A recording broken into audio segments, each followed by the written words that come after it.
আসসালামু আলাইকুম, back to my channel Rupsina কিচেনে আপনাদের সবাইকে স্বাগতম।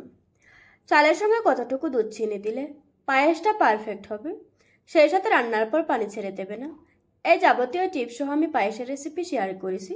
চলুন তাহলে দেখে নেওয়া যাক। প্রথমে একটা বাটিতে নিয়ে নিচ্ছি 1/4 কাপ চাল।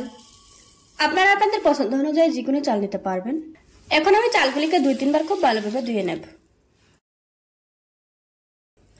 2-3 বার পানি পাল্টিয়ে চালগুলি খুব ভালোভাবে ধুয়ে নিয়েছি। এবার পরিমাণ মতো পানি দিয়ে চালগুলি 20 মিনিট ভিজিয়ে রাখবো। এতে করে পায়েস রান্না করতে সময় কম লাগবে আর খুব সুন্দরভাবে সিদ্ধ হয়ে যাবে।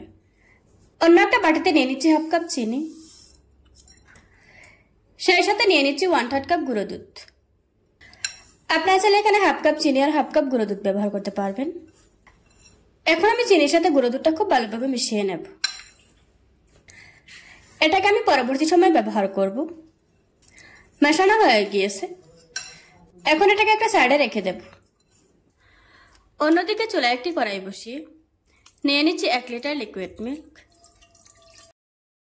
এবার এর মধ্যে দিয়ে দিচ্ছি মুখ ফাটিয়ে নেওয়া 3টি এলাচ, দিচ্ছি একটা তেজপাতা। দুধটা গরম হয়ে যাওয়ার পর দিয়ে দিচ্ছি আগে থেকে ভিজিয়ে রাখা চাল, দিচ্ছি সামান্য একটু লবণ। এখন একটু নেড়েচেড়ে ভালোভাবে মিশিয়ে নেব, তা না হলে তলা পেকে যেতে পারে।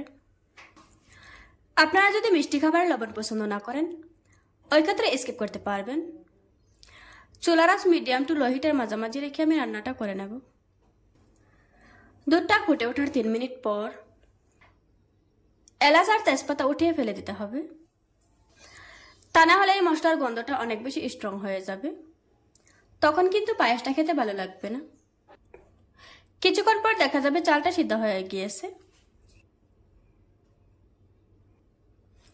যখন চালটা খুব ভালোভাবে সিদ্ধ হয়ে যাবে, ওই পর্যায়ে দিয়ে দিচ্ছে আগে থেকে দুধ আর চিনির মিশ্রণটা।